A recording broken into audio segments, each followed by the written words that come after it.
Hi, good evening, everyone. Hello, ma'am. Good evening, A ma'am. very warm welcome to all of you on this special occasion of World Homeopathy Day.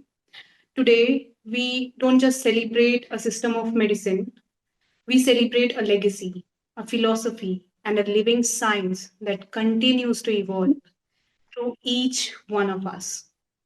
Today, we not only have young, dynamic homeopaths courageously presenting their cases, bringing fresh perspective, new insights, and clinical experience from the field, but also they'll make you revisit the wisdom of stalwarts, the masters whose work has shaped the very foundation of our practices. As we move forward today, I invite each one of you to not just listen, but to observe deeply, reflect, and connect. Because every case shared here carries not just symptoms, but young stories, young struggles, and a step and initiative towards healing. Let me introduce our young, passionate homeopaths to you. Firstly, Dr. Sakina, age 25 years from Ratlam, a small town in Madhya Pradesh. She has completed her graduation from District Homeopathic Medical College under Jabalpur University. Her strength lies in connecting with people. A young, compassionate doctor who has recently started her practice and is fully dedicated to her work. Welcome, Dr. Sakina. Thank you, ma'am. Now, Thank you so much. now the next doctor, a very young doctor, Dr. Anushri, 25 years, is a young emerging homeopathic physician from Pune, practicing classical and advanced homeopathy. She graduated from Dr. D.Y. Patil Medical College and has received advanced training from the Other Song International Academy. She also integrates her expertise as a yoga therapist to promote complete mind body wellness. Welcome, Dr. Anushri. Thank you so much, ma'am. Dr. Gunwanti Janardhan Chopare, her foundation in this healing art began at DKMM Homeopathic Medical College, where she completed her BHMS. Driven by a desire to deepen her clinical expertise, she went on to complete the master course in advanced homeopathy at this prestigious The Other Song Academy. She is excited to share her insights today on cases from different stalwarts and show us how homeopathy has survived the test of times and what learning can we take away from the various cases of stalwarts. Very interesting. Welcome. Thank you. Now we have another doctor, Dr. Nikita Divar, age 28, completed her BHMS from CMP Homeopathic Medical College. She began her clinical practice 2 years ago and has since been actively engaged in treating patients through homeopathy. She has a strong inclination towards the sensation method of prescribing and is gradually integrating it as the core approach in her practice. Welcome, Dr. Nikita. And next, we have a passionate young homeopath, Dr. B. Anbu Kininian, age 26, who completed his education from Dr. Hanumanan Homeopathy Medical College, Tamil Nadu. With 2 years of dedicated practice in this field of homeopathy, he brings fresh clinical insights and enthusiasm to the profession. Today, he'll be presenting a case of gastric ulcer, sharing his approach and experience in managing it through homeopathy. Let's warmly welcome all the doctors. Thank you, everyone, for joining Thank you. us. Yeah, it's been a pleasure and happy World Homeopathic Day to all of us. We'll start with our first doctor, Dr. Sakina. She's going to share her case. Yeah, Sakina, Sure, can we ma'am. start? Yes, ma'am, sure. Can I start my screen sharing? Yeah.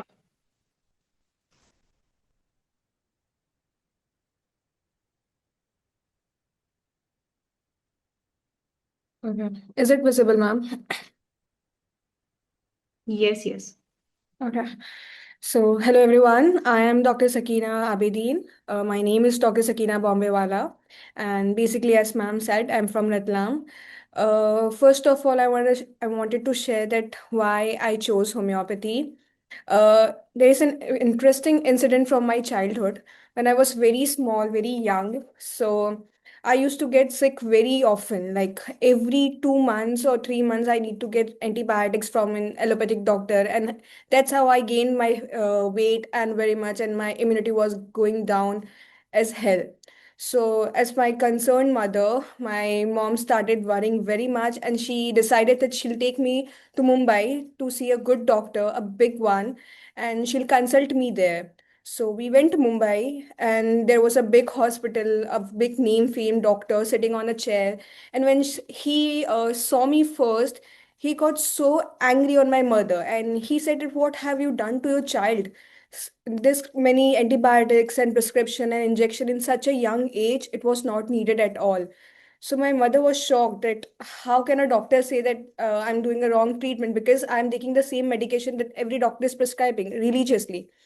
So that allopathic doctor suggested my mom that you should stop all the antibiotics and all the treatment at once, and you should go back to your hometown and start homeopathic treatment. It was very interesting when my mom told me an allopathic doctor suggesting my mother to give me homeopathy. And my mother luckily listened, and she started me on homeopathic medications. 6 to 7 months, I was there religiously taking medications, and slowly but steadily, I gained my immunity. I was happy. I was eating again. I was playing. I was cheerful, and I stopped my all the antibiotic doses. So this incident inspired me. So when I, after 12th, when I cleared my NEET, I chose homeopathy as my career field because being a doctor was only passion I had. And after learning and studying deeply homeopathy, I understand how interesting this pathy is and how beautiful patient get reliefs from it.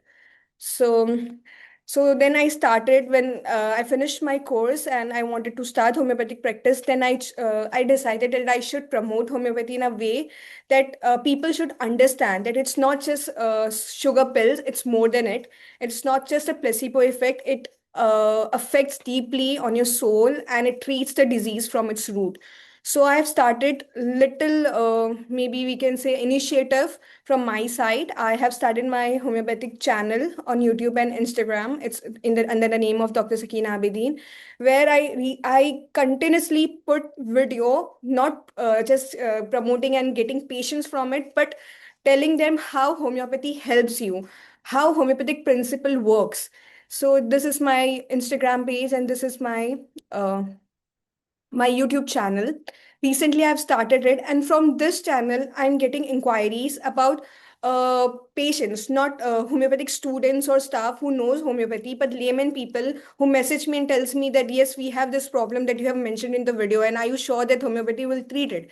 So with very confidence, I tell them yes, of course it will, because these patient has come seeing my video that they are having now a new faith in homeopathy. So it feels very good to talk to them, treat them, and promote homeopathy in a very sustainable way. So today I wanted to present a case, a small case that recently I took.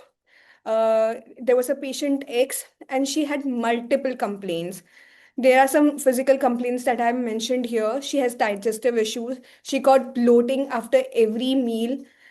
She have urinary complaints. She said that there is severe burning, itching, and urgency in her bladder, that she cannot control her urine. She feels like something is coming out of my bladder and I have to rush to the washroom at once.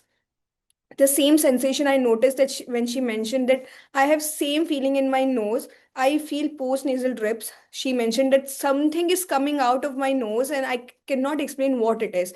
It's like if something is dropping down and I cannot access it. She was so curious about it that she have done all the reports, CT scans, every doctor she have visited, every blood test she have done, but no doctor have found anything specific that what is exactly happening to her.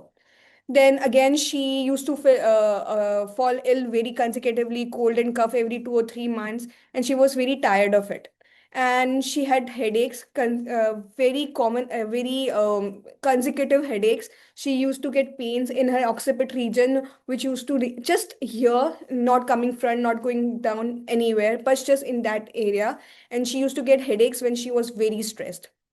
Now, when I was taking their case, I saw one sensation that was common, that feeling of something dropping from her bladder and something dropping from her nose. So it was something interesting. So I made a point there. Then I asked, after all the physical complaint, then I asked about her mental state, that what is going on with her, how she's feeling, what kind of stress she's going through. So she mentioned that she has severe stress and anxiety issues. She get anxious at every small thing. She was very fearful personality. She get fear every night. She have fearful dreams and maybe overall a fearful personality, you can say. She was introverted, does not like social interaction. And when I say social interaction, she not only doesn't like to go with friends or something, but she does not like even her own child and own husband. She was very detached with them because they were the reason things that have happened in the past that I will mention now, but she was not connected to them. And once she mentioned that, I feel guilty that why I'm not loving my own child. This is something beyond my expectation, that I should have a feeling of love for my own child. I have given birth to her, but no, I am not feeling that connection. And she feels that she's unheard and ignored. So from past history, I wanted to know what was the reason why she's feeling like that. So I started asking about her childhood. So she said that she had a traumatic childhood. She had a stepfather, and she feel that she was not loved the way other siblings were. Stepfather was not giving much attention to her as she should receive, and that's why she felt very neglected and ignored. So after the mother's second marriage, her childhood was not good as a normal childhood was. And she lacked attention and emotional support from everywhere. She was not connected to her siblings even. After she got married, the same feeling rose again. She didn't connect it to her husband. She felt that my husband listened to my mother-in-law and my sister-in-law much rather than me. Every time anything happens, he supports them rather than me. It's the same way father used to ignore, she feels that my husband is also ignoring me. There is a connection between the feelings too. Now, and then I asked about any major traumatic event that happened in her life that was very unforgettable for her. So she mentioned that when she was going to give her first child, birth to first child, she was taken to a very unhygienic hospital. It was a government hospital, and when she went there, she asked her husband that I don't want to give birth to my child here. We need to change, maybe some private. So her husband said, no, we can't afford it. You have to give here. This is the only option because some of the scheme may be going on. So the treatment will be in free. So she agreed. But the hospital was so dirty. Nurses were very rude. Doctors were not answering her properly. She was very much in pain because of the labor. And after she gave birth, the child was taken away from her immediately and was kept in an ICU for maybe 7 to 8 days. And she was not allowed to see her own child for 7 to 8 days, not allowed to nurse her. She was given the bottles. She used to give milk from that bottle, and then a child was feeded. So she used to beg to the doctors, "Okay, at least I just want to see my child from far away. I won't touch it. Just I want to see because I have become a mother and I know my child is sick, and that's why I admitted to an ICU and I just want to see." But doctors didn't allow. That thing dropped a severe print on her brain, and that was she was not able to forget it. So these were the things that she mentioned. And then I asked about the fear. She mentioned that she have fear that she'll die with cancer. She have a severe fear that something will happen because of that nose post nasal drip. She thinks that she has cancer of some of the throat or maybe nose or something. Because of the bladder region, she said I feel I have cancer of my bladder and my urinary tract. So every time this cancer thing was very prominent, she have repeated many times that I feel that I'll die with cancer, and that's why she was so anxious. She have done all the reports, but everything came normal. Then too, she suspected she might have cancer. So then I started analyzing her case. So whatever the symptoms I found under the miasms were, anxiety about her health, functional complaints, bloating and recurring colds, hypersensitivity, itching and irritation in a bladder region, and lack of confidence and security pointed more of Sora. Some psychotic trend that I found were recurrent complaints of cold, cough, urinary issues, sense of obstructions and accumulate post-nasal drip thing, urgency in urination, and suppressed emotion. And in syphilitic, deep-seated mental trauma, that hospital incident that was not going at all, hopelessness, withdrawal from social life, she was completely withdrawn, and then chronic emotional suffering and headaches. Then for remedy analysis, I see what were the prominent symptom that I should anchor my case on. So first thing that I found that was very strange was indifference to her family. A mother can be upset with anyone, but not the child. She was indifferent to her own child. That was very thing that I was focusing on. So that is very important for me in this case. Then aversion to company, prefer to stay alone every time, feel neglected, unloved, and unheard. Then long-standing emotional trauma and anxiety about our own health. These were the things that is very important for me to be there in the case. Then in the emotional background, we saw a history of suppressed emotions. The childhood was not good, neglected, and maternal dissatisfaction, and sensitive to other feelings. Now, her physical complaint that I noticed were marked weakness and fatigue. The way she looked when I was talking to her on a video call, she was very tired, fatigued, tendency of recurrent complaints. She was a chilly patient, her thermal was chilly. And she also mentioned that pain were in her right nose. The feeling that she gets was in the right side of the nose. Her right leg used to pain. The right side was something that I found prominent. And the particular symptoms that I took, urinary urgency and burning, bearing down sensation, I took as a common sensation because she was feeling in her nose and bladder. So there was a bearing down sensation for her. Postnasal drip sensation, digestive issues and bloating, recurrent cough and cold, headache associated with stress. She mentioned that whenever she was stressed, feared, and was not able to sleep at night, that time she was feeling these headaches. Right sided complaints and aggravation during her menses. So I repertorized these some of the symptoms through repertory, and I got these medications: sepia, sulfur, nitric acid, calcarea, nux vomica, and these more. I saw this medication, but my focus was very quickly shifted to sepia because the thing that is very prominently written in Boric in every book, that indifference to loved ones. And this was the exact situation of her, that she was indifferent to loved ones. And again, one more thing that was very attractive towards sepia was peering down sensation. That is very particular to sepia, that a woman, washerwoman, whatever it is, they feel there is something coming out of their bladder, and that's why they crosses the leg. And sepia also covered this symptom of cancer and diseases, that they'll die with cancer or something. And she repeated this very time. Sepia is a chilly patient, right-sided remedy too. So my choice of remedy was sepia. But I wanted to differentiate with all other remedies too. And one of the medication that was attracting me was magnesium mure and all. Because if we see magnesium story, they are also very attached. They are very attached to their loved ones. They also want attention. They seek for some attention and all. So I wanted to differentiate why sepia or magnesium mure. So for CPR, state of burnout and indifference is very common.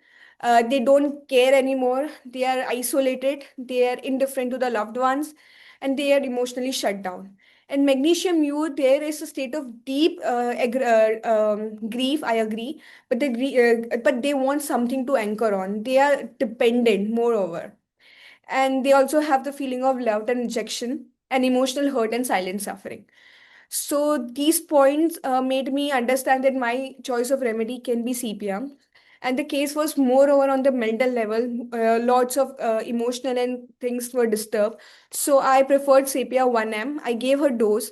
I started treating her in October. I gave her 1 dose of sepia and I kept her on placebo. But nothing changed. In November, she said, I am feeling nothing. All the complaints are same. Then too, I was very sure of CPN and then wanted to change the medication. I again repeated her on CPN the next month. And the 3 consecutive months, I didn't get any result. And I was little bit very anxious that why CPN was not working. But then too, I was very confident that yes, I'm getting all things that is related to CPN and it should work. And finally, in January, she messaged me that your medicine has finished and it's really effective. This was the first time she messaged me. So I instantly called her and I asked how she's feeling. Then she gave me for a good positive follow up. For the first time, she said, "Okay, I'm feeling good. I'm not feeling 100% good, but yes, I am having some improvements. My stress level has been down. At least I'm going out with my friends now. She have started a small business, starting posting her things to sell on WhatsApp, and she was getting some orders. So this was a big change because the person who have shut down her completely, she was not talking to her family, child, and husband, and now she's trying to sell products and doing some business and interacting with the people. It was a big positive sign that yes, she was improving. I didn't get much physical changes in the month of January, her cold, cough, headaches, and all. But slowly and eventually in Feb and March, she replied that yes, her symptoms started becoming normal. She's Her headaches have gone because the stress level has reduced. The main reason was for the headaches was stressed because the stress was reducing, her headaches were getting better. And that sensation of nasal drop and the bladder thing, it also reduced by 30 to 40%. She was feeling okay, I know it is happening, but now she tell me that I am very sure that it's not cancer. First time she agreed that yes, I agree that it's not cancer, it's something that I'm feeling and it will go, and 30 to 40% I'm feeling relieved for it. So this was a positive thing for me that first time it changed, and I'm still with her. It's not the case has not completed yet. We are still in the process. I have stopped repeating the medication until and unless I get any new symptom. So this was the thing. This is how a case of mental distress I treated. Thank you. That's amazing, Sakina. Thank you very much for sharing us this case. Thank you. It's a beautiful case, and the way you explained and differentiated between the magnesiums and CPI, it's good. Next, we have Dr. Gunvanti. She is here. She'll share us a case from the stalwarts. Gunvanti. Yes, ma'am. Good evening, everyone. Today, I'm going to tell you short cases of stalwarts, homeopath. So let's start with the first case. From James Keynes Tyler, lecturer of homeopathy philosophy. It is the case of the poor seamstress, means a case of a woman who is a tailor by profession. A young woman, a seamstress by trade, came to him. She was suffering from severe chronic headache since many years. She told pain was as if my head is bursting, and along with it, there was swelling all over her fingers due to her tailoring profession. And when she used to walk, the headache used to get worsen.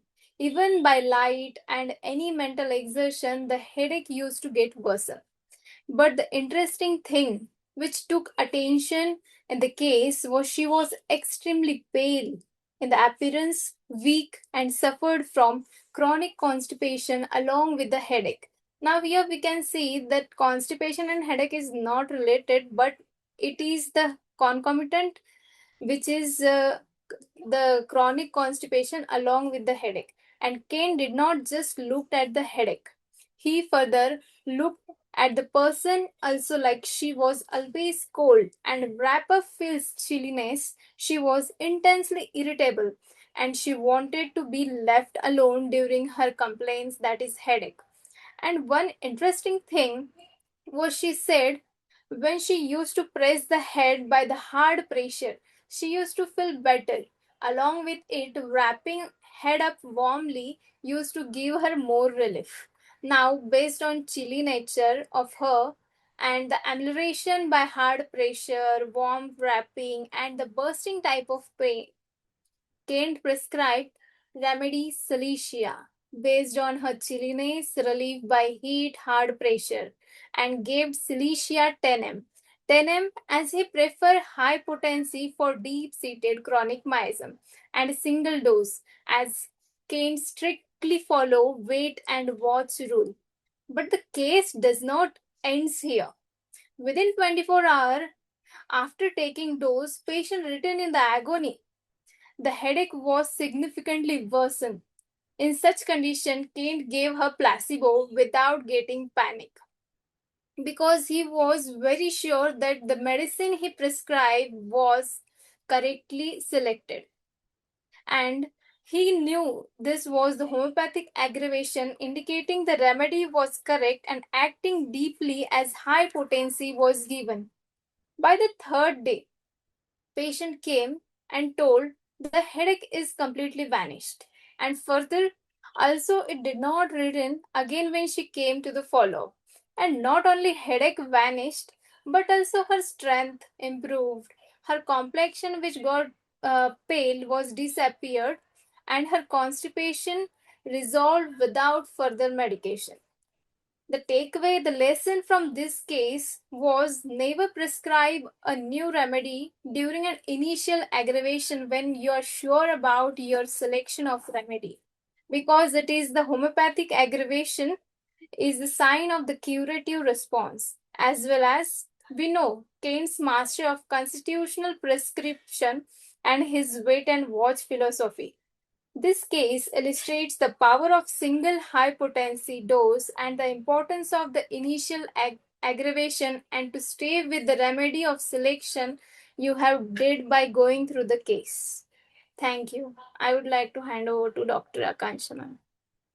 Thank you, Dr. Gudwanti, for telling us this gem of a case from Dr. Kent and teaching us and what the takeaway is from the case. Now I will invite Dr. Anbukinian for presenting his case on gastric ulcer. Hi, good evening, everyone, and thank you, the Other Song Academy, for giving me this opportunity, and thanks for the viewers also. I hope that I will give some strong, useful insight. So, I'll share my screen.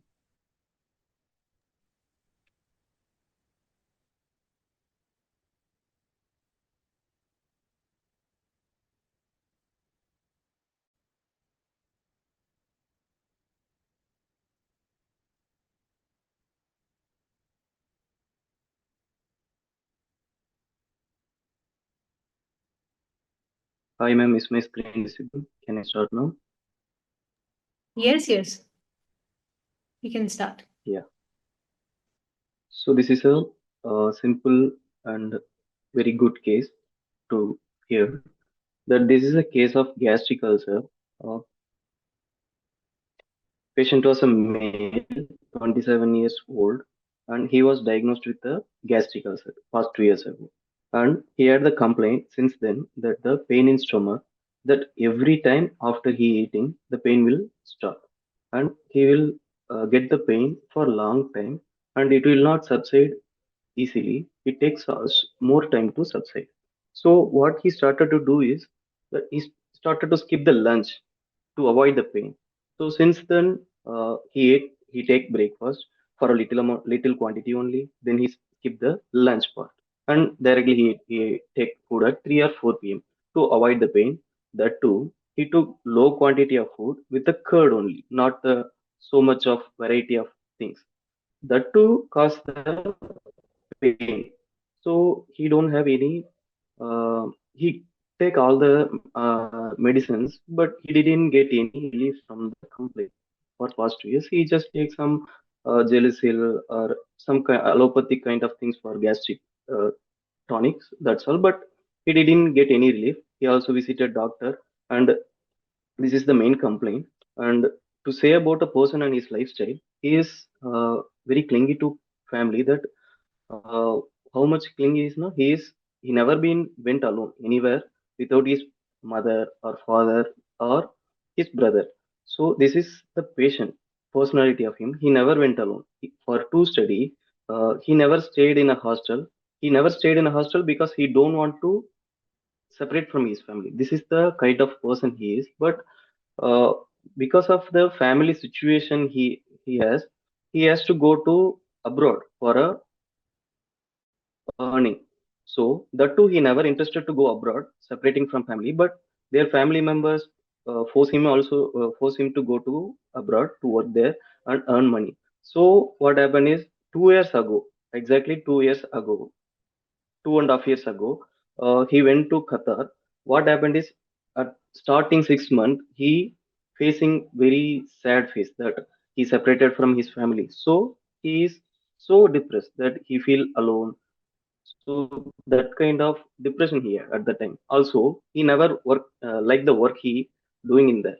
So sometimes if he call from abroad to his mother, father, or brother, if anybody didn't pick up the call, he will get anxious. He is so anxious that what happened to them? Is they okay or anything happened? Is that accident happened? Some kind of thing. So he started to anticipate like this. So at the time, if I he said that if I was with my family, then I don't have any problem like this. I can take care of him, so I can be with them. I can be with them so happily. So this was the personality he is. So after this thing, within 6 months, these are the state after separated from family. These are the mental ailments he has at the started 6 months. Then slowly he started to develop this gastric ulcer. So these are the complaint, and this is a person. So from this is from Boric repertory. Just for a confirmation, ulcer of the I took these two rubrics from the Boric ulcer, stomach of pain in stomach after food, taking the food. What we got now? Argentum nitricum, calibicromicum, belladonna ars, atropinum, bryonia, geranium maculatum, and hydrangea and mercurius. So from this complete to understand the personality to also get the remedy. So these are the rubrics: mind, company, desire, family of mind, family minded, horrible things, sad stories, affect profoundly, timidity, bashful, stomach pain, eating after, stomach ulcer, mind carries worries full of ailments from. So what are the remedies we got now? Castricum, chininum, calica, calibi, and argentum nitricum restux. So in this slide, we can see three Kali components in a single repertoire chart. We can see first of castricum and Kali carb is there and Kali bike is there. So my remedy selection is Kali bike 30. So why not castricum? Why not Kali carb? Why Kali bike? So the castricum is more of developed kind of Kali, but in case of we Kali bike now, it is kind of undeveloped, immatured Cali. So that's why I chose Cali bichromicum, 30 potency, 8 dose, 4 days, and morning and evening. This is my prescription, followed by Geranium maculatum, mother tincture, 10 drops, TDS for 4 weeks. This is my follow up at the 10th Jan of 2026. I appointed him to follow up for February 10th. So this is the follow. He came with these improvements: no pain after eating, and taking food 3 times a day. And with that too, he not only taking curd rice or low quantity of food. He take lot of satisfied amount of food with the sambar, gravy, and the side dishes also. So that never caused him any trouble. After taking medicine, within 1 week, he started to feel these changes. In this 1 month, within this 1 month, he got 2 times the episode of pain after eating. That too, once he attended some friend's wedding, he take lunch over there and he started to develop the pain. And another time he traveled somewhere out, so he take food from the hotel, and we know hotel food they make with lot of baking soda, lot of oil, so that caused him a pain at the time. This is the 2 time only in this month after taking a Calibike and Geranium maculatum, he got pain only 2 time in between this month. And the bloating is there, but reduced. The frequency and the intensity is reduced. And I gave him, place him on a SL. So this is Cali bike. So as a personality wise from Cali and as a person of patient, we know that Cali bike from the symptom uh, confirmation from Bore, nausea after vomiting, nausea and vomiting after beer, distension and heaviness after eating, gastritic and round ulcer of stomach. This is given in the important manner that underlined in the repertory and Roman in the Boric Medica. This is Geranium maculatum. He mentioned ulceration of the stomach, tendency to ulceration and passive hemorrhage decreases the vomiting in gastric ulcer. So, and also tincture as a general rule in a gastric ulcer, locally on ulcer, it will destroy the pyogenic membrane. So, Boric will not say anything without any confirmation, and that too, he said very confirmative manner that as a general rule in a gastric ulcer, for any patient, Geranium maculatum, he told to give. So also with the Calibec I gave. So this is a good remedy to think of in Geranium maculatum with your prescription. You guys can think. So usually what I follow is J.C. Bernard. If I take examples from J.C. Bernard, he says the organopathy is there is no wrong or anything like that.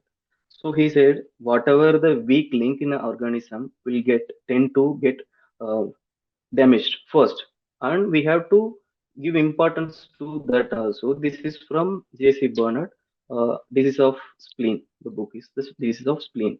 So there he mentioned, whenever you, for example, another two more example I'm giving is, he said that if you think of any spleen damaged or anything complaint related to spleen, why not to think of Sainathis. And he also said that in case of kidney canceries, in anything related to artery, belladonna. So these kind of organopathic, he said it's not wrong. You have to give importance to the weakest link in a human being. So that's why I am following that rule.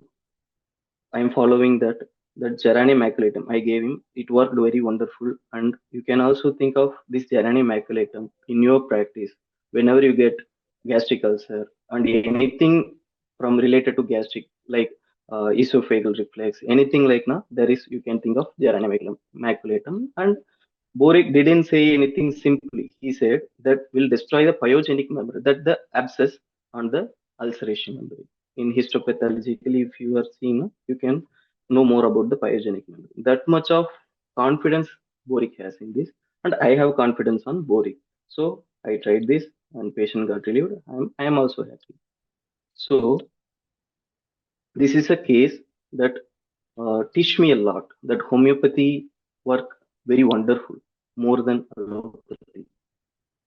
So I hope this will give some insight to you all. Thank you. Thank you Thank for you, giving Dr. me this opportunity. Anandini, for sharing this wonderful. I am amazed how our young homeopaths are, studying the stalwarts and picking out these gems that you shared with us. Thank you for sharing this gem of a remedy with us.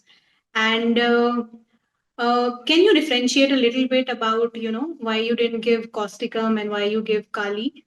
A short way, why you didn't give causticum, because we see that it is coming in repertory chart.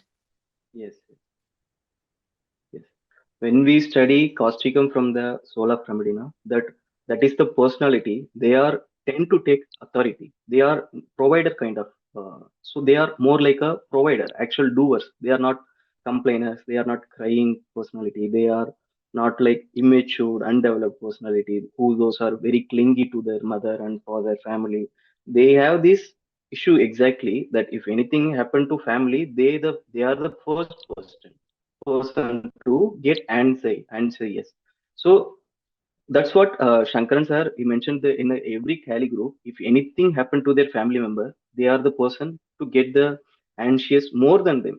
And also causticum is like they feel their and they feel and experience the suffering of their family members, and also take it as a their suffering. So in take of if you take of Cali, it's more on a left side, and it's not so much developed. That Cali is the difference between both of them is both of them is Cali salt only. But when you think of Cali, that is more undeveloped, immature, clingy kind of personality, not more of a doer. In this case, we can also see he's not willingly working in abroad to repay his debt, or according to family financial status, he is not the person who wanted to take responsibility. He is forced, he himself perceiving it as a he forced to work. But in case of causticum, if there is any issue related to money, they tend to take authority. They are the one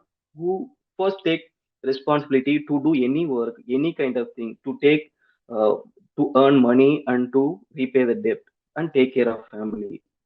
But one matching thing here with the Kali and Causticum, they both have anxiety, anxious when the family member get sick. Anything happen to any even small thing happen to the family members, they tend to very anxious.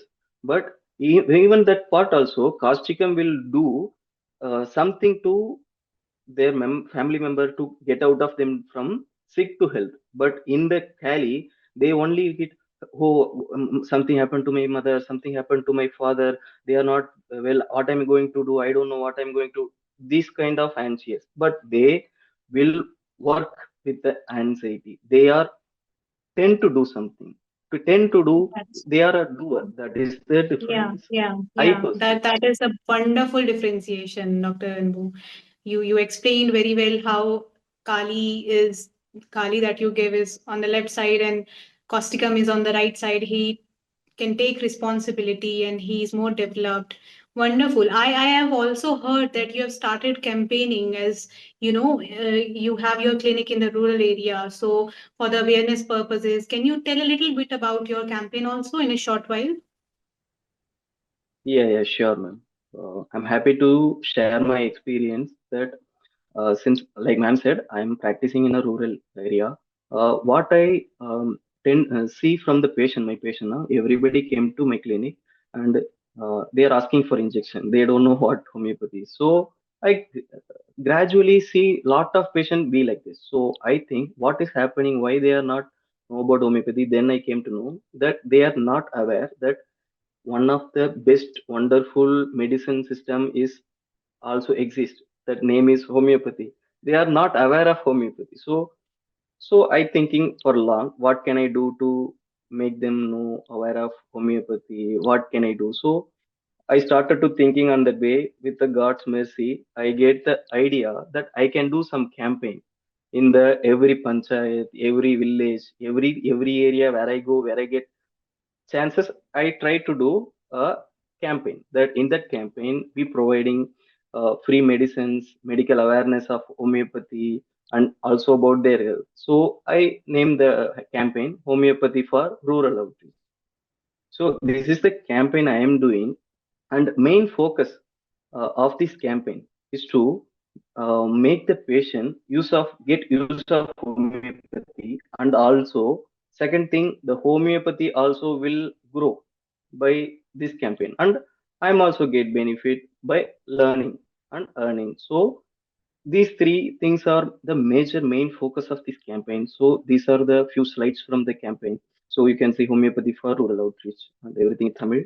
So these are the few slides from the campaign. And also one more thing I added, and I also think of sharing that will be so helpful the audience also, that we have medicine from Boric. If you read Boric, that Spiritus quercus glandium, the medicine name is Spiritus quercus glandium and Angelica. These both, he also is specially mentioned that they are the medicines that uh, produce aversion to alcohol. And these medicine, when he suggests to recommend and prescribe to the patient who are so alcoholic, and they will get out of the alcoholic habit. This is given by Boric. So I started to think with this campaign, this is a why I can't do this also, because if lot of complaints started from the alcoholic habit. So if we also have the medicines which is so wonderful that like not like other medicines, it doesn't produce any side effect. Why cannot we implement this? So I started to implement this also, that with this help of these two medicines, I also started to aware that just get out of the alcohol habit from the patient. Whenever I'm going to attend the campaign, I'm going to implement this also. And this is just, I mentioned that alcohol is injurious to health. This is the campaign name also, because everybody seems to so familiar with this. Now every movies we see alcohol is injurious to health. So they will also get to know when first time see. So they will familiar with this. So they came to give some That's importance. that's wonderful, Dr. Anbukinian. I am so happy and so amazed that our younger generation is doing and taking so much effort to, promote homeopathy and do homeopathy. And also, we see that Dr. Anbu is Boric's fan. But right now, I'm very excited what Dr. Gunwanti have in store for us for the next case from the stalwart. Dr. Gunwanti, you there? Yes, ma'am. Yes, yes. Now, Dr. Anbu told about Dr. Boric, and I also have the case of Dr. Boric only. Now, let's see an interesting case by Dr. William Boric. He was a clinician who favored pathological prescribing and lower potencies compared to the Kent. In this case, we will see use of Crataegus oxycantha in heart failure or heart-related disease. This case highlights Boric's clinical or physiological approach, which is a great contrast to the Kantian constitutional approach we saw in the last case. Let's start with the case. Now, an elderly male came with extreme dyspnea. He said, on the slightest exertion, I get breathlessness. I feel difficulty in breathing. He told he's suffering these complaints since many years. Along with it, he was having swelling over ankles and legs. When examined, he was having weak, irregular, and rapid pulse, along with cold extremities and blue tint to the lips, which we say cyanosis. Patient said, I feel that my heart is so heavy that I am unable to lie down on a flat surface. Unlike Kent, who would ask about the patient's childhood history, mental state, Boric looked at the physiological state of patient, in which he said there is a failing of heart muscle, that we can say myocarditis or cardiac dropsy. In that, he said the key indicator was that heart is weak, the pulse is rapid, and the patient is gasping for air. So, by going through this case, Boric came to remedy Crataegus oxycantha. Boric called this remedy as a heart tonic, which gives strength to heart to function properly. Now, about potency, you would say Boric rarely used high potencies like Kent. He preferred material doses to support organ function, like Dr. Anbu said, organopathy. So he gave Crataegus oxycantha in the form of mother tincture, 5 to 10 drops in a little water, 3 times a day for several weeks. After that, patient came for the follow-up. Initial response in the follow-up, within few days, the pulse became slower, stronger, and more regular on examination.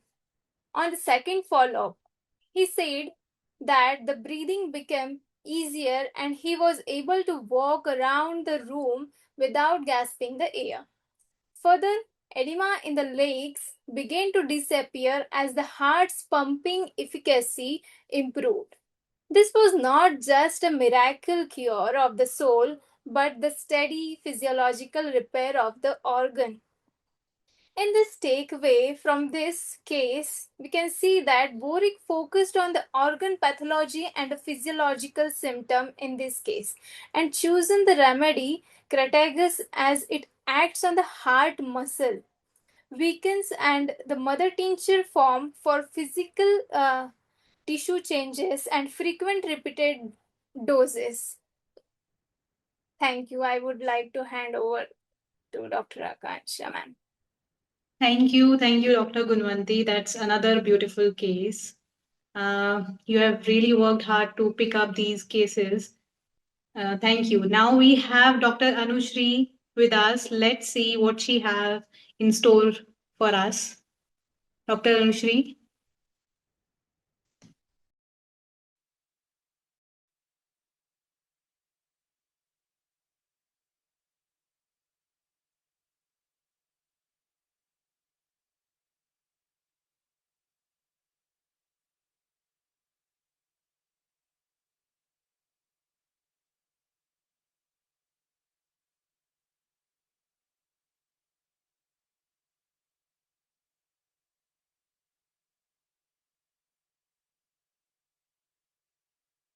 Hello,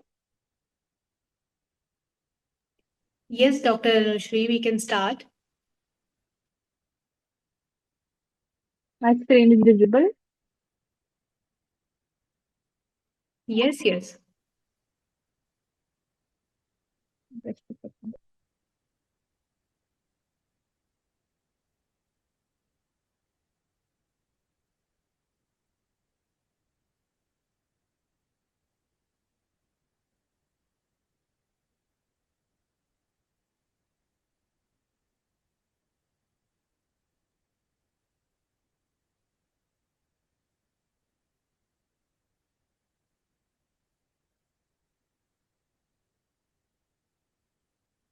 Yeah.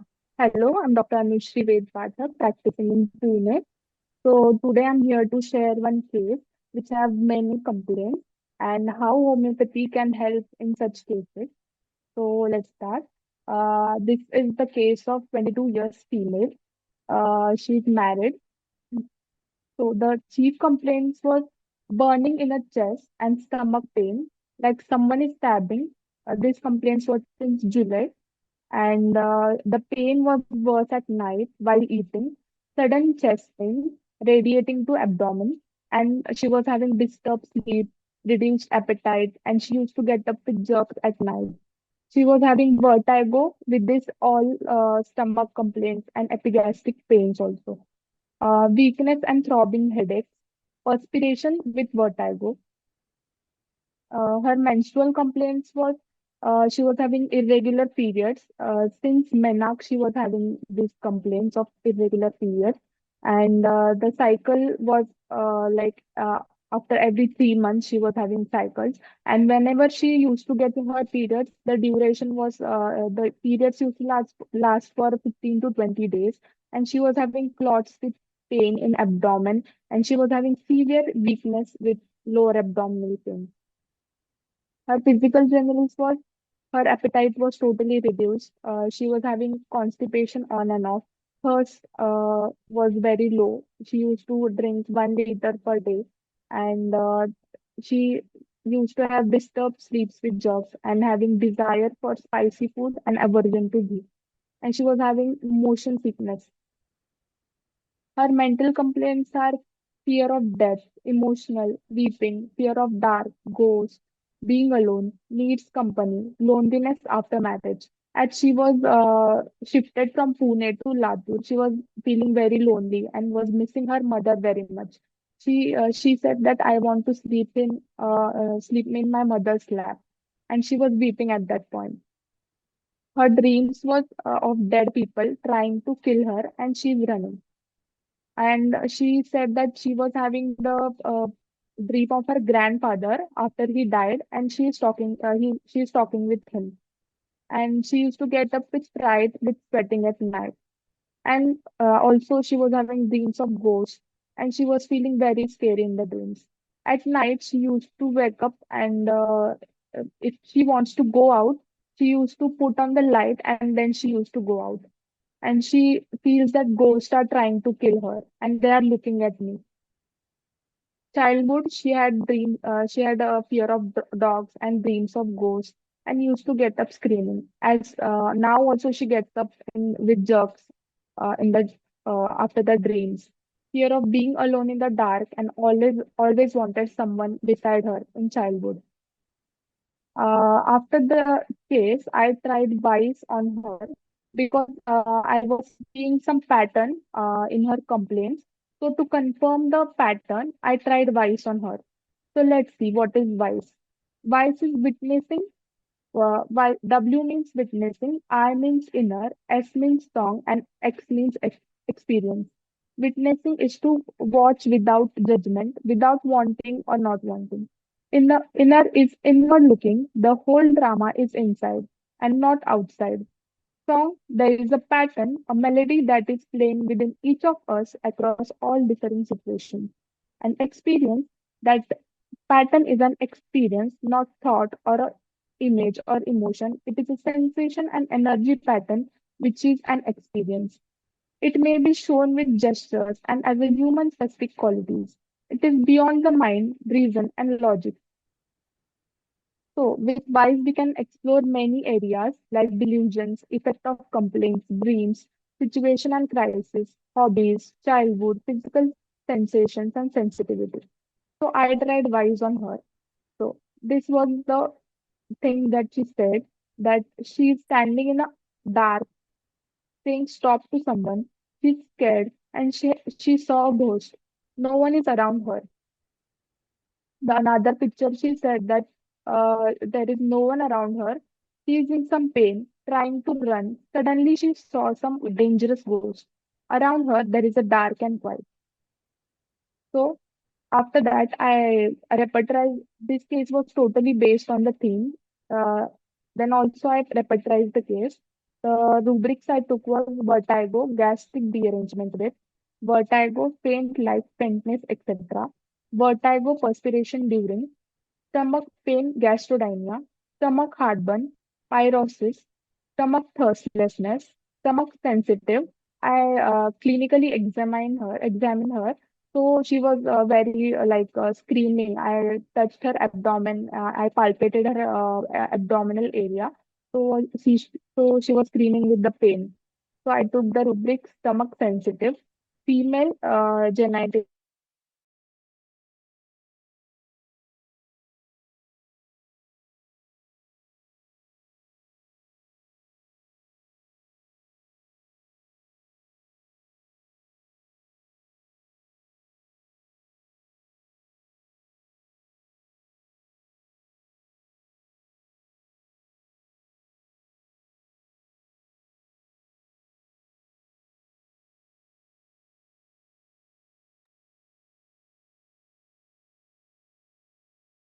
I think there is some network issue with Dr. Anushri. Hi, Anushri, you there? Yes, Yeah, you can share okay, again your okay, screen. okay. It got disconnected. No worries. Connect again.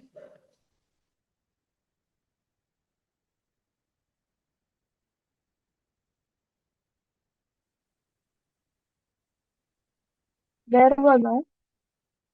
Repatriation. Yes, we can see.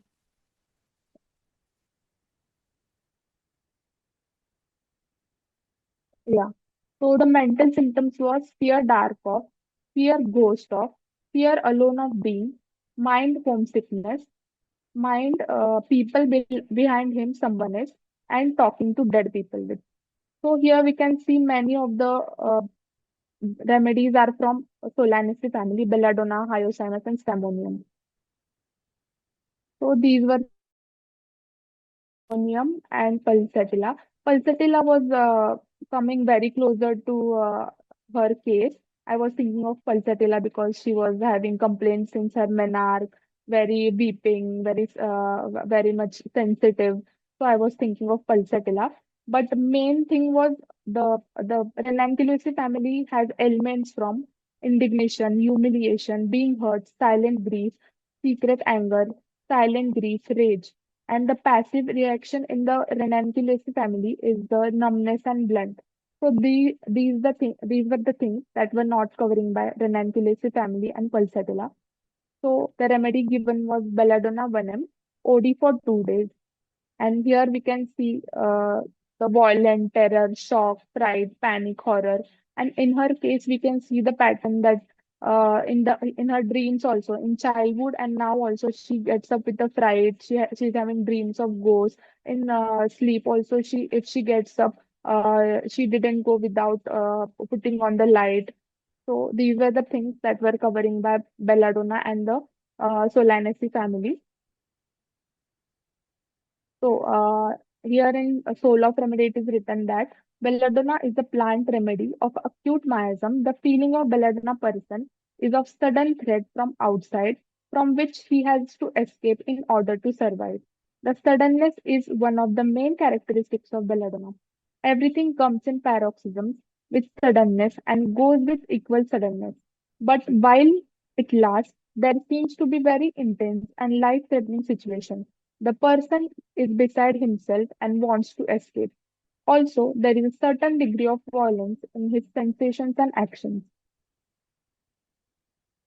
So these was the follow-up after 50 days. Actually, I called her after a month, but she was traveling to her place, so she came in 15 days. पण दुखत होतं आणि आग होत होती खूप. मला जेवायला जात नव्हतं, एवढी आग पडत होती. रात्रीच्याला झोप येत नव्हती, खूप त्रास व्हायचा मला. आणि पिरियड पण लवकर येत नव्हते टायमावर. 3 महिन्यानंतर येत होते आणि जास्त अंगावर जायचं आणि दुखायचं खूप. आता कसं वाटतंय? आता खूप बरं वाटतंय आणि या गोळ्यांनी खूप फरक पडलाय. खूप छान वाटतंय. So what she is saying is after the medicine, she is feeling very much better. That her gastric complaints are better. Her burning in the chest is better. She got her periods in 15 days only. And after the 15 days, I called her after a month, and she was doing very better with the medicine. And after that, I repeated the dose once after 2 months, and she is now doing very better with this medicine, and she's getting her periods regularly. Her mental symptoms are better. She's having no like not that much fear of ghost and to get up in the night. She's going out without putting on the light. That is the main thing. So thank you. And as Hanuman says, he is likewise a preserver of health. If he knows the things that derange the health and cause disease and how to remove them from persons in health. Thank you so much. Wonderful, Dr. Anushri. That was the case where we can all get confused it with pulsatilla and ranunculus family. You explained it very well. Dr. Anushri, why did you choose homeopathy? Was there any story behind it, or you just entered homeopathy because, for many of us who Yeah, I didn't clear just yes, yeah. and what is your story behind it? Yeah, I just entered because I didn't gotten BMS or other pathies.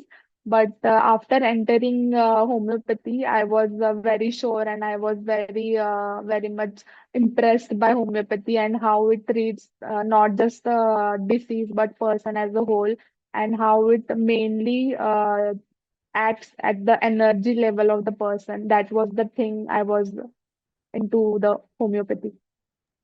And I just came to know that you have some experience of yoga also. Can you tell a little bit about it? Yeah, I have recently completed yoga teacher training course. So I will Wow. now start applying the yoga in patients with along with the homeopathy. So that is the thing. Wonderful, wonderful. So the young generation is really, really working hard to provide relief to the patient through yoga, through diets, through campaigning. These are some of the wonderful things these young homeopaths are doing. And we welcome Dr. Gunwanti again. Hi. Can we Hi, ma'am. share another Yes. Star Wars case? We are waiting and very excited to know who's next. Yes, ma'am. Sure.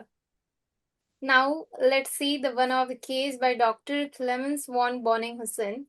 This case will demonstrate his unique complete symptom method that that is focusing on locality, sensation, modality, and concomitant. Unlike Kant, who focused on the mind, Boric, who focused on the organ, but Boninghausen was the master of the concomitant symptom, the strange symptom that happen at the same time along with the main illness. Let's start with the case. It was the case of a middle-aged man who was suffering from acute severe pneumonia. He said he was having high fever with a hard, dry, racking cough. And he said, while coughing, I get severe pain as if needle is going on and on like stitches by needles. And along with the complaints, he had great physical weakness and anxiety while breathing. Now, looking to this case, Boninghausen looked for what he called the genius of the case by breaking it as and asked further and took out from that location for affection was lower lobe of the right lung. Then sensation, the patient has said burning heat in the chest, and stitches like pain by needles. Further, patient said, when I lie on the left side or when I talk, my coughing get worsen and worsen. And then the interesting key further patient told was, he said, when I had a high fever, I get craving for icy cold water. But as soon as this icy cold water goes into the stomach and gets warm, I vomit it up. Looking to such an interesting concomitant and all over the case, Boninghausen used his therapeutic pocketbook method. While many remedies have cough and fever, but only one match. The concomitant of vomiting cold water once it gets warm when goes into the stomach was seen in the remedy phosphorus. And he prescribed phosphorus and gave phosphorus 200 single dose. Further, when he came for the follow up, he said, within a few hours after taking remedy, I feel into the deep, quiet sleep. The anxious breathing also slowed down, and the fever broke with the light perspiration, that is, sweating, and the sharp pain disappeared by the next morning. And then the second dose was not given to the patient. As Boninghausen followed Dr. Hahnemann's rule, once the improvement begins, stop the medicine. From this case, we take away the lesson that as soon as when we give the remedy a single dose, after taking a follow-up, we are seeing that patients' complaints are reduced, result is coming, then we don't have to repeat the medicine. We have to watch, and then we have to go further and see that it is necessary to repeat the dose or not. And we have to see the genius of the case, which will strike the medicine. Like in this case, phosphorus, the concomitant, which was the genius of the case, like icy cold water going into the stomach or craving when he had a high fever, but as soon as it goes into the stomach, it gets warm and he vomits up. This was the lesson that I took from this case of Dr. Boninghausen. Thank you. Okay, wonderful. We'll meet you again after another case. Now we have Dr. Nikita Divar. She is going to present a sensation based case, which is wonderful. So, Dr. Nikita. Yes, ma'am.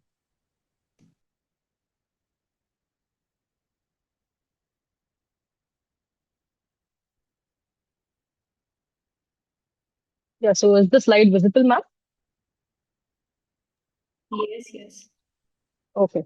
So first of all, I would like to thank you for introducing us, ma'am, initially what we have done. And also would like to thank the Academy for giving us students this opportunity to come and present our cases on such an auspicious day, World Homeopathy Day. So would like to begin with the case. Today, I'm going to be presenting a case of a 27-year-old female who's been complaining of recurrent anxiety and panic episodes. And this has increased since 1 year. And particularly, she's been facing this at her workplace and in social situations. It has all begun after an incident where she has flunked in an examination. And after that, there is this fear set in where she feels that fear people are going to judge her. She's going to be labeled as a failure and she feels targeted. So, along with the anxiety, there is this tendency to zone out during interactions, along with forgetfulness. And we have associated symptoms of loss of appetite and thirst during her anxiety episodes. So, when asked, how does this affect you emotionally? She said that this is since childhood. That means it's a long standing feeling what she has that I'm less than others. And I have really suffered and struggled, and I can't fight for myself. I need somebody to help me all the time. So, because of this, she has also developed trust issues. Now, she can't even trust her own abilities. So, there is this strong sense of inadequacy and inability to stand up for herself, which is leading her to withdraw and find a mental escape during a difficult situation. So, when asked about things that would hurt her the most, she said, my people leaving and distancing themselves from me. I feel abandoned and threatened. So, and it hurts when somebody is not talking to you. So one can understand that there's a need of strong emotional reassurance and desire for somebody who can protect her all the time. So when asked about abandoned, what is abandoned? She said that I will feel bad alone. I need to be rescued. I need strength to survive. So being alone makes her feel unsafe and that she needs somebody all the time to rescue and support her in order to survive. When asked emotionally, how are you? A deeper pattern emerges here. She said that I'm very emotionally sensitive and I am indecisive and I cannot function independently. And uh, there's this also persistent feeling of emptiness that she has and that she has not done enough in her life, which is leading her to withdrawal. And here she has described a very important part of her case where she said she described this state to be like going inside a cocoon. So I asked her, what is this cocoon? She's like a turtle who has its own shell. And then I asked her to describe this cocoon a bit. And then she was like, it is my safe space. It is like a shield where I can go inside when I feel bad. And then she compared it beautifully to a flower bud, which is like it has a petals and it is enclosing the inner delicate part. And it is attached to the tree for its support. So I just asked her to draw, whatever she was trying to say. And this is what she has drawn. Basically, what she's trying to say is this is herself, this circle, and then this is the flower bud, and these are the two petals, which is kind of protecting her. And then this entire flower bud is attached to the tree for its support. So this is the tree, what she has drawn. So when I asked her of the experience of being inside the cocoon, she said that inside it is very controlled, comfortable, safe, and protected. And outside it feels very stormy. There can be low tides, high tides, and it's very dusty. You can fly away with wind anywhere, and the temperatures are extreme too. So we can definitely see a theme of protection versus vulnerability here. And when asked about her fears, she said that I thought she will talk about fear of heights or darkness or fear of falling, water, something like that. But no, again, the same thing that I cannot stay alone because I can't fight back. And then I want to just shut off and I want to escape from that place and I freeze. And there's this need to hold on to something like an anchor. So this is also an important sensation word used. So I asked her, what is anchor? Describe it. And then here she was comparing herself to a boat in a sea. The sea is kind of vast, dark, and scary, and the boat can get lost anywhere if it doesn't have its own anchor. And then everybody is at the shore, and there's life at the shore. So, shore is something which is representing protection, safety, and her belonging. And also, while describing this, she talked about having some heaviness in her chest. My nervous system. This is just the video to show the hand gestures which she has used while describing about the anchor part.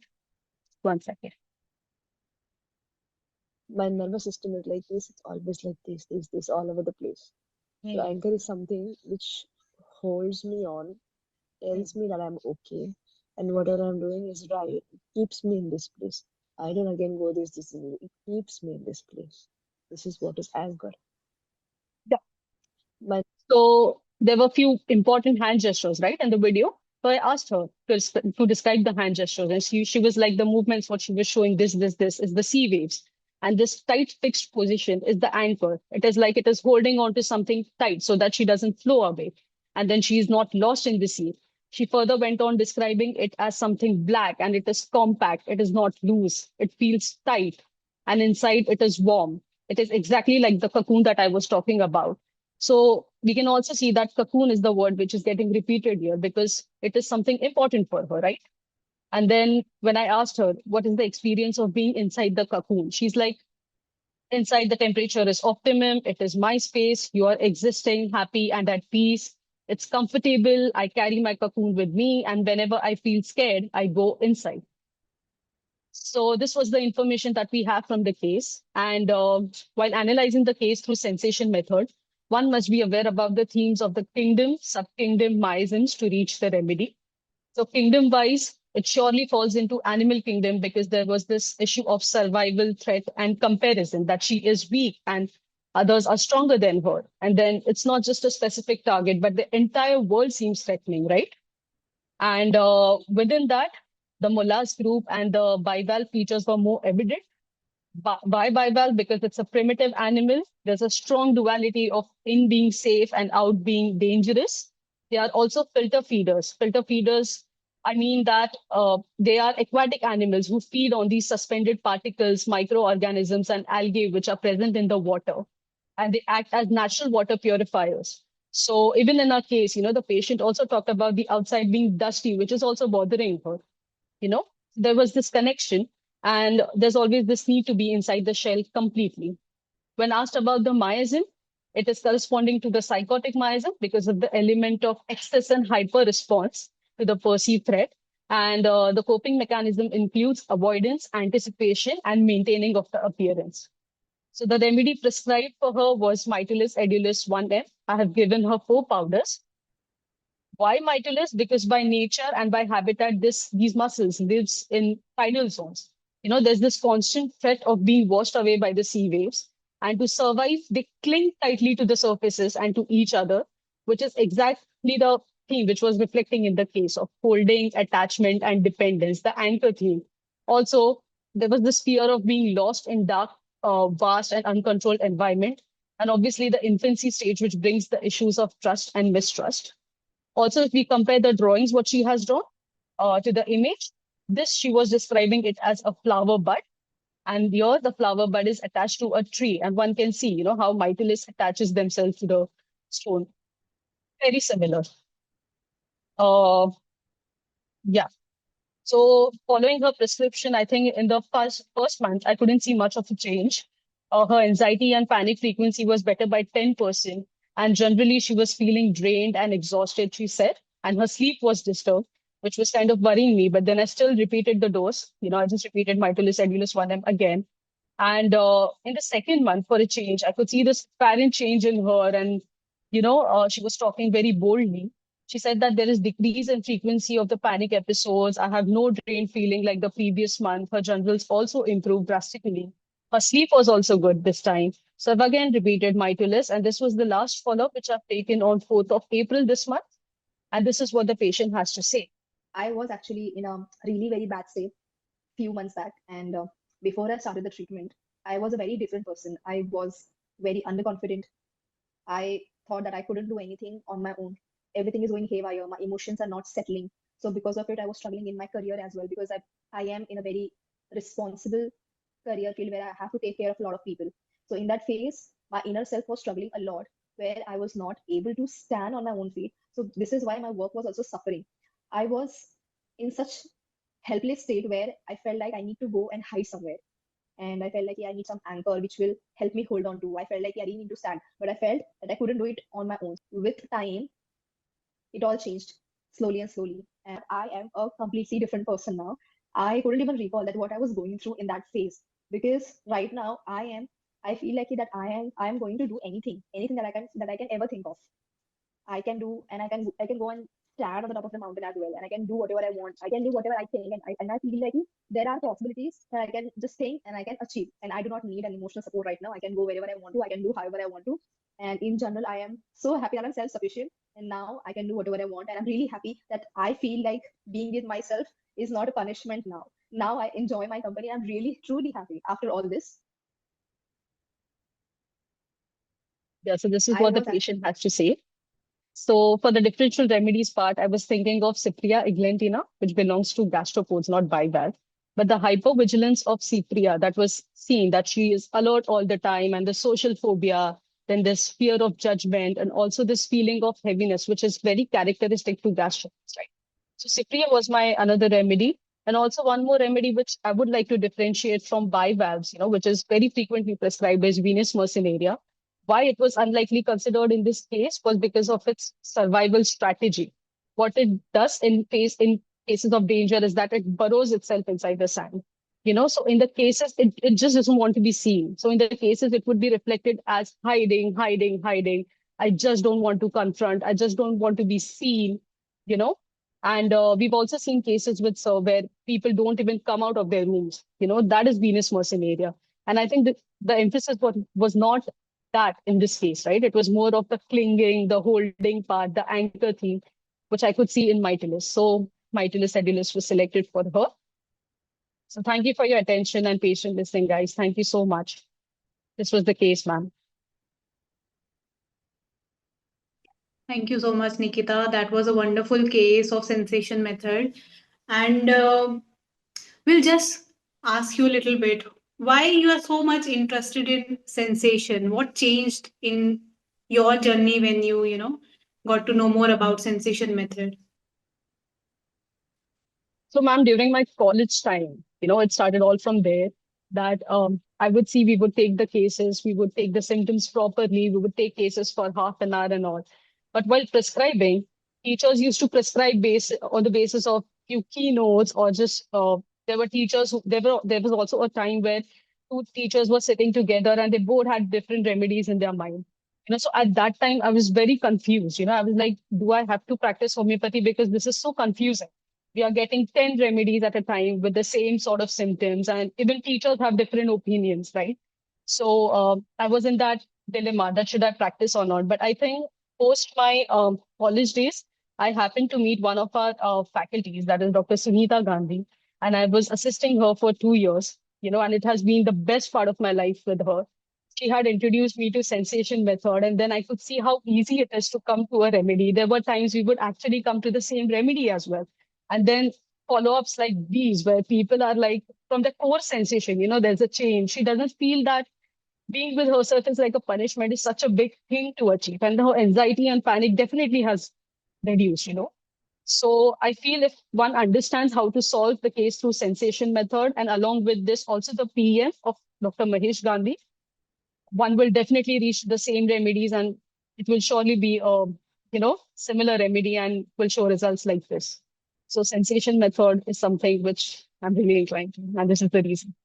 So what is the difference if you haven't applied the sensation method but you reach to this remedy? Will you be able to reach to this remedy without sensation Yeah, method? yes, ma'am. Also, this is also the thing that with sensation method, we also get to know about these rare remedies which are there, and we won't find these remedies on the repertory chart.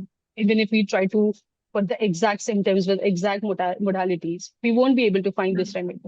Yeah, Yeah, that's that is wonderful. also one of the reason. Yeah.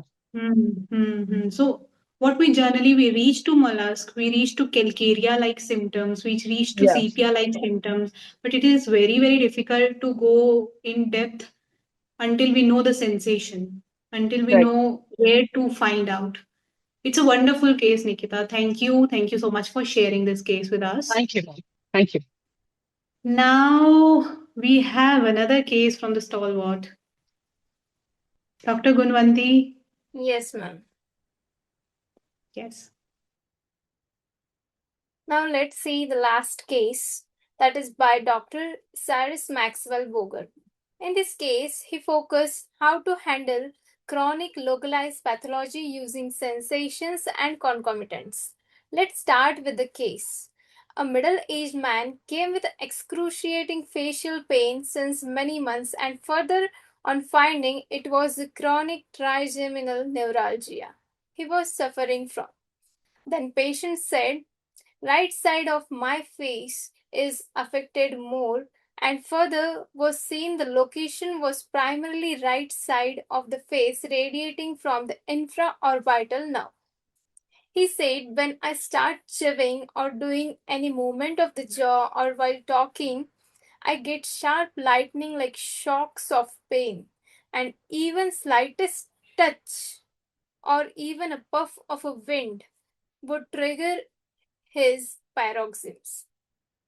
Now, further, then he said, when my pain is very severe, my right eye would lacrimate and profusely, and the nose of the same side would run, that is lacrimation and coryza at the same time when pain is severe. Now, further, patient did not came directly to the Boger. First, he gone to the other homeopath. Then, there they prescribed him magnesia phos and spigelia based on his pain and not totality.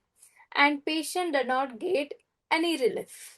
But Boger not only looked at his nerve pain, he looked beyond the nerve pain. That was the interesting key concomitant symptom, that is the eye and nose involvement and the general modalities. Looking towards the case, he prescribed remedy capsicum. Now, here you would think, what is the logic he applied? The logic he applied was like, we often think of capsicum for ear infection and sore throat. But Boger, along with it, thought of and he knew capsicum's general profile contains the burning pains and extreme sensitivity to the draft of the air. And moreover, capsicum also has a relationship to pains followed by explosive profuse secretion, as we see in the case that lacrimation and running nose during the severe pain, the shaking or shriveling, lightning like shock sensation the patient felt in the nerves between the attacks, that is paroxysms, was also a key capsicum indicator. Seeing this case, he prescribed capsicum 200 single dose because the modality of sensitivity to air is a general that overrules the particular pain. Bogus success here shows that we must look for the genius of the remedy, the red thread that runs through and through into the case.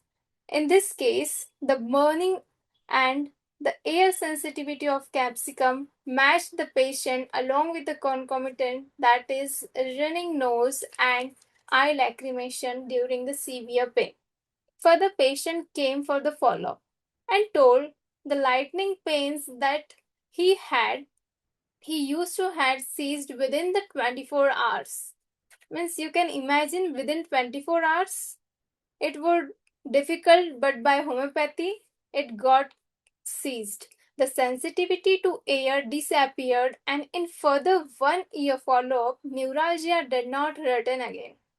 Now from this we take away the lesson, that is the thing which we should see in the case should go through and through the case, not only particularly to a specific organ or physicals or mentals. We have to go through out the case and see what is the genius that there is in the whole case and match to the remedy, and which is striking remedy that we have to prescribe, and we have to keep faith that we are selecting a better remedy for our patient.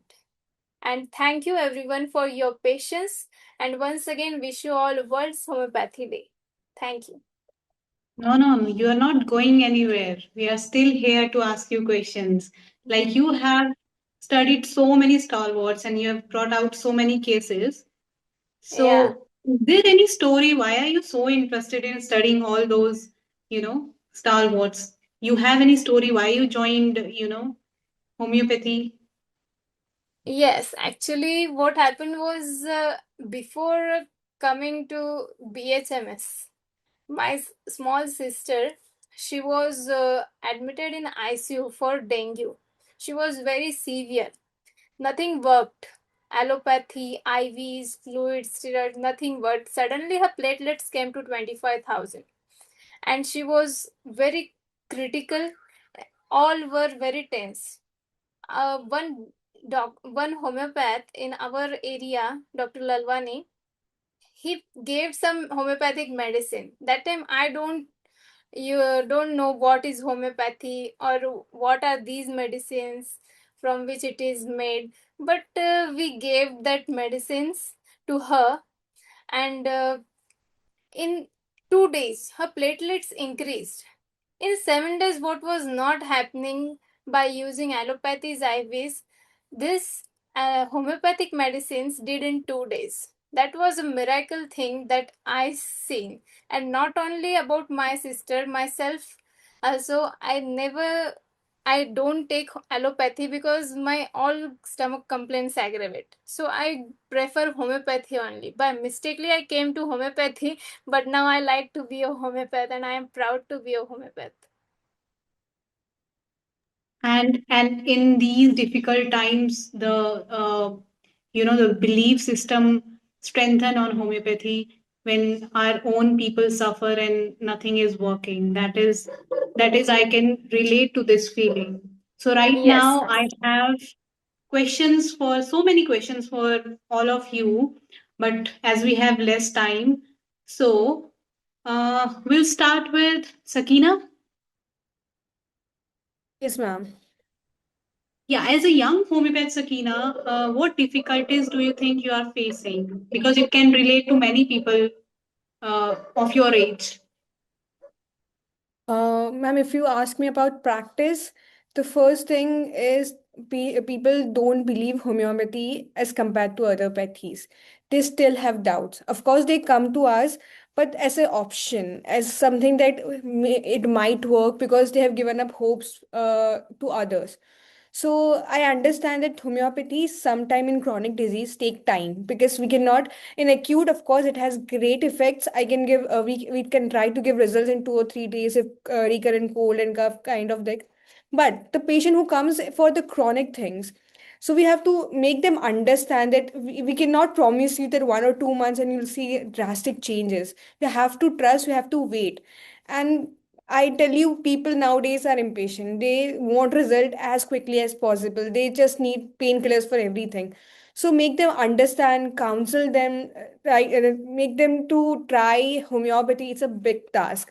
I can say that I have seen many patients and I have lost them because they didn't want to wait.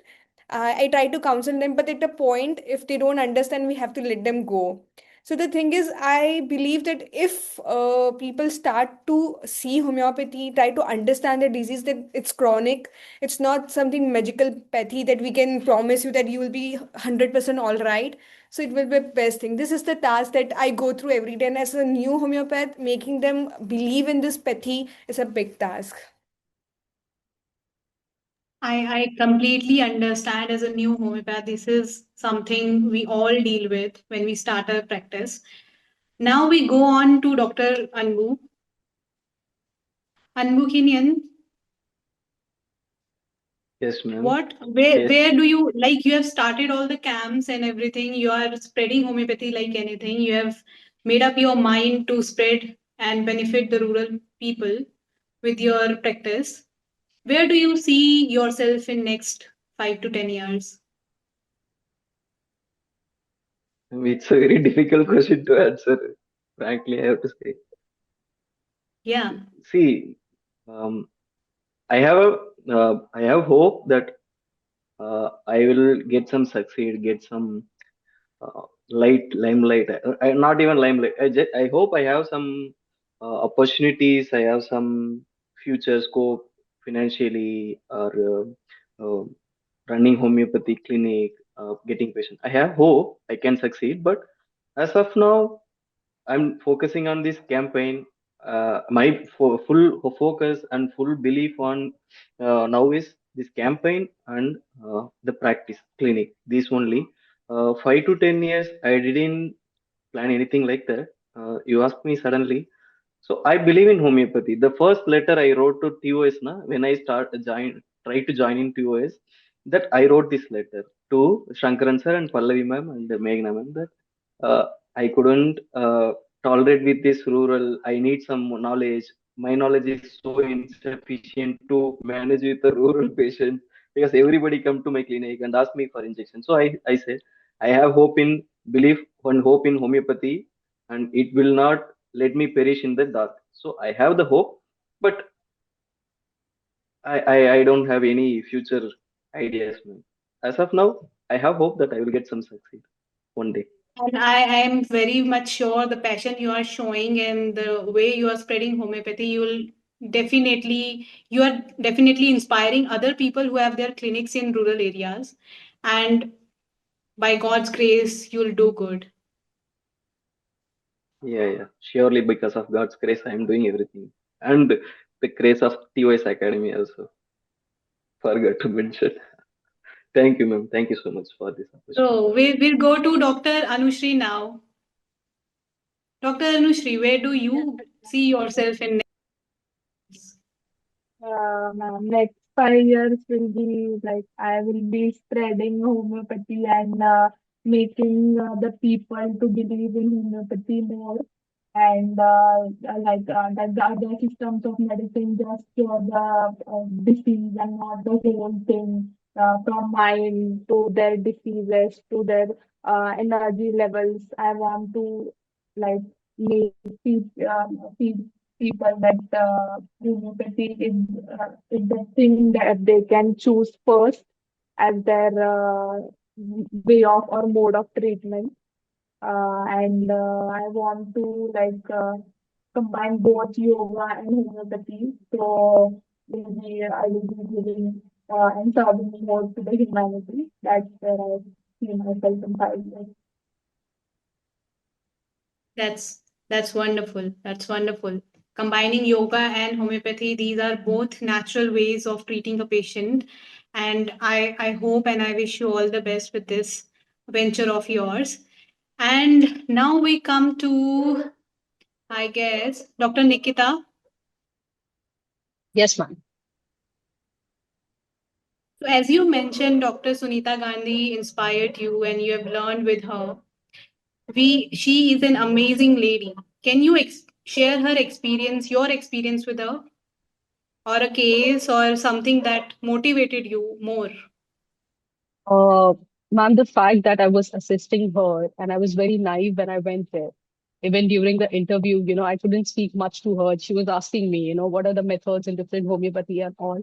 But then after being with her in some time, I could understand that there's like I said, initially in the college days, everything was quite haywire. There were teachers sitting in the same OPD, but with different opinions for the same case.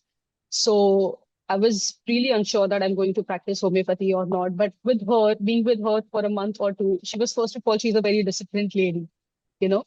So, and she's very strict also, and the fact that she would take out time from her cases and she would make me sit in front of her and ask me, what are your opinions of the cases? And then she had provided me with the materials, which she had, uh, her notes and then Shankaran sir's book. I was not aware about sensation at all. And then slowly, she also introduced me to PM method by Mahesh Gandhi, and I think the fact that being a teacher of her level, and she was so open to share her knowledge with me was so inspiring. And I also said her while leaving, while I was leaving my job from there, I told her that, ma'am, I'll make you proud one day, and thank you so much. You're really someone, I look up to, and I want to become and I want to have a practice like you in further years. So yeah, ma'am. So the fact That's that she was so open that's to share very her knowledge.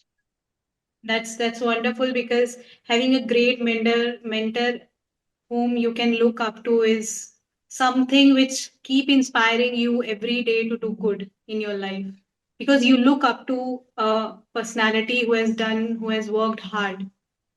So anything from our viewers who would like to ask something to our participants?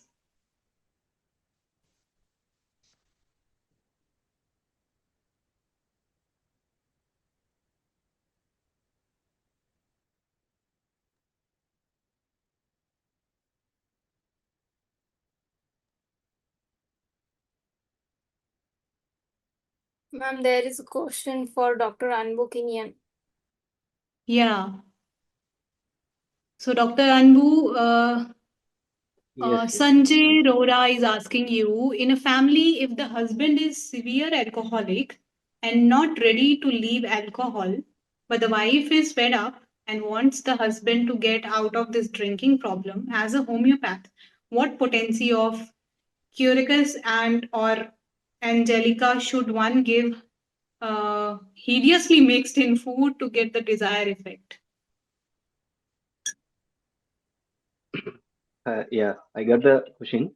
Yeah, surely homeopath, I'm 100% sure by our remedy you can get the patient out of alcoholic habit. You can think of quercus in a tincture form, three times a day, 10 to 20 drops. Ma'am, sorry to ask, can I give the prescription or in person I have to give? No. You just have to guide the other person. If whatever is written in Boric, whatever you have Yeah, yeah, learned and it is authentic, that only you yeah. can say. Yeah, Of course, a detailed case taking is surely. required. Yeah. That's what I'm thinking. So, only for alcoholic, we are thinking, na, Mr. Sanjay Rohra, you can think definitely suggest Quercus glandium for 3 months at least in a mother tincture form. Angelica, for that you have to contact me. Angelica, there is some criteria there to prescribe, so I can guide you if you want more thing. If Quercus glandium is not working, I can surely guide you. There are other some remedies to get out of the alcoholic habit also. Surely you can get out. And for the contact information, you can reach Akansha ma'am. Thank you. So the thing is, a person should be willing to leave alcohol first. You cannot hideously give a person something that is not very ethical. You surely have to take the case. The things that Anbu is telling are the things that you can give in mother tincture to reduce the habit. But the willingness to leave alcohol will only come when you'll take the entire case and give the constitutional remedy, and the person should be willing to reduce the intake of alcohol. Yeah. Yes, sure. As per ma'am, you said that along with the constitutional remedy, like how I take the gastric, I never only gone with the organopathics. So along with the constitution, there is some reason why they are taking alcohol. There may be some grief. See, it's a big topic. So why and what behind the drinking reason? We can take that, came to know by case taking only. By that, we find the reason and the real shadow behind that. Why the main picture is we are seeing alcohol, but behind the reason we definitely see, find out, and we can surely help to come out of the alcohol habit. And also, like ma'am said, patient also have to know, came to know with their consent only we can do, and they also have to need some willingness. Even though how long our medicine can help, patient also have some mentality. No issue that we can help, 100% help. Thank you. Sure, sure. There's another question for Dr. Nikita. Would it be correct to understand the patient in your presentation belongs to superclass 1? Please elaborate on superclass concerning your case. So, Dr. Sanjay, to understand superclasses, we really need to have a base of understanding families, and then the newer concept going into superclasses come into place. So, Nikita, can you answer that question? Yes, ma'am, definitely. If we have to find it through superclasses, it belongs to superclass one because it is the oyster type. And basically, superclasses are differentiated on the basis of nature, and we could see the theme of withdrawal, which is the main reaction in superclass one. So, yeah, Sanjay, you're right. The patient belonged to superclass one. Yeah. The withdrawing and not coming out and being there, feeling safe inside only, no desire to Yes, come out. These are all features of superclass 1. Yeah. yes, ma'am.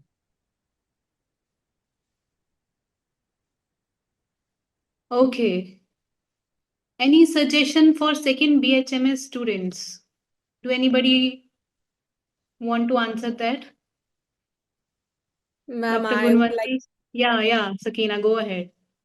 Ma'am, I would like to answer that in our college days, we did the one mistake that I would love that students should avoid is ignoring pathology, physiology, and all these subjects. We think like we are homeopath, only repertories and medicines and materia medica is the thing that we need to study, but it's wrong.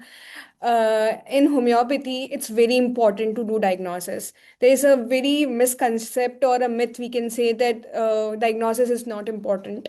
It's just that we have to understand the patient, and once we do, we can prescribe the medicine. But if your pace is not clear, if the thing that is the basic thing, anatomy and physiology, all these knowledges are not clear, then we'll not be able to predict or see the prognosis of the disease, what kind of disease it is, what is the exact diagnosis, and what can happen in the future, what are the consequences, effect, and what are the things lying around it. So I would prefer that every student should study this topic that we have not done, and that's why we have to do it right now, because when we see patient and we don't understand, we have to get back to our books and we have to again study it. So this is one of my suggestion. Very good suggestion, Sakina. because this is something which is required. And in today's time, we really require to do the diagnosis, because we also need to collect data and we also need to document our data to prove the efficacy of homeopathy, to have the set of all the documents, and every detail should be documented. And for that, we need to know what tests to be done, and for that, we need to study physiology, pathology. So that's a great suggestion. So, yeah. What advice will you give to the people who are of your age? One line from everybody, quickly. We can start with Dr. Gunwanti. Yeah. Ma'am, I would advise that first, see, means you are able to diagnose the case, means what is it? We have to be a master in diagnosis clinically also. Without diagnosis, we can't go ahead actually. That I was also lacking, and now I am doing it. Though I am 25, still I am going to hospital for observation to learn the diagnosis. So don't avoid this. Great. Dr. Anushri? One advice I would like to give is that don't ignore homeopathy and go along with the other people that are doing jobs like RMO jobs. You can do it, but you should do homeopathy as you have learned homeopathy, and homeopathy is a very beautiful science to study and to heal people. So, and even if you start practice, be consistent. That is the advice I can give. Rightly said, Dr. Anushri. Dr. Anbukinian?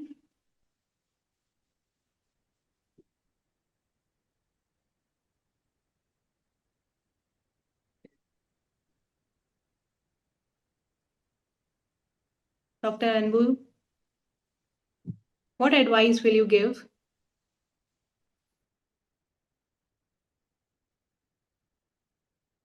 Blocked, so I didn't get the question properly. Can you repeat again? Ma'am, your mic What is muted. advice will you give to the people of your age who might be facing the similar difficulties? Just shortly in a line. See, in short, if I have to say, don't consider about your grade, second year or third year. Just do practice in every week. If you are going your home in a weekend, just start practicing over there. Since there is not much of difficulty to practice. Once you started to see the patients, you will get the knowledge and everything in line. So every week for a second year, third year, final year students, take the case. Even if you don't know the remedy, just come back to the college. Get advice from your seniors or doctors.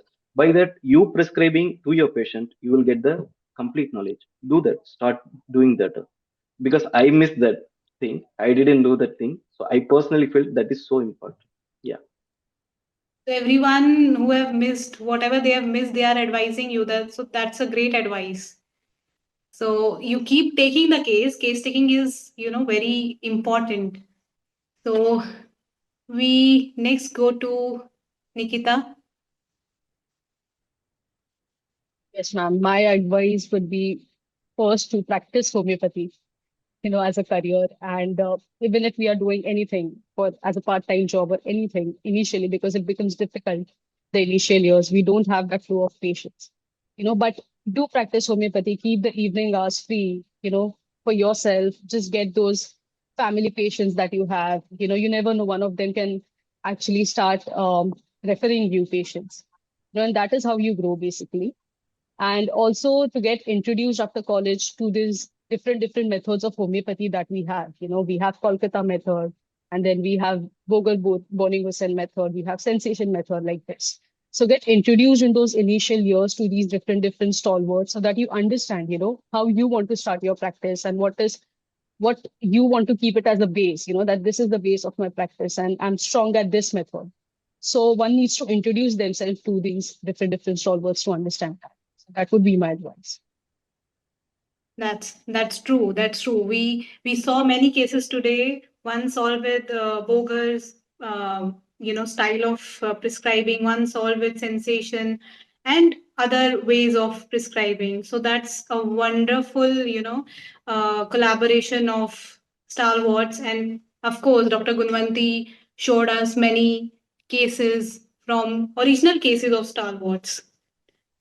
So on Hope, we are, bringing out many national and international speakers who follows different styles of prescribing. So anybody who is interested in learning, they can go to Hope website and check their 2-day webinars. They happen all the time. Now also we have started with health summit. These are free health summits. You can go and check these summits, because right now this year we have collaborated and made it so special that it is focused on holistic health. Like Dr. Anushri is collaborating with her yoga things. We have collaborated all form of things that can benefit the patient as a whole. And also, now that if you want to learn sensation method from the start, we also do have offers running for 3 days, especially for homeopathic day. uh, these are offers on sensation method and remedies with Rajan, where you can learn and differentiate remedies of the group remedies, especially. Also, if you really want to learn, like one of our audience, one in our audience said about superclass, we today we just launched the Sankran solution 5 finger method, which is how sir seeing all the 5 areas of the patient, it is becoming more solid prescription. So you can check all these things happening on the other song and the Hope Academy, and you can always contact us and get in touch with us if you are interested in learning more. Thank you so much, all the doctors and all the people who are in the audience. Happy World Homeopathic Day and long live homeopathy. Thank you. Happy Good night, World everyone. Homeopathy Day. Happy Thank homeopathy. you, Thank you, ma'am. ma'am. Thank you. Thank you, Okay. ma'am. Thank Wish you, you the viewers. same. Good. Good night.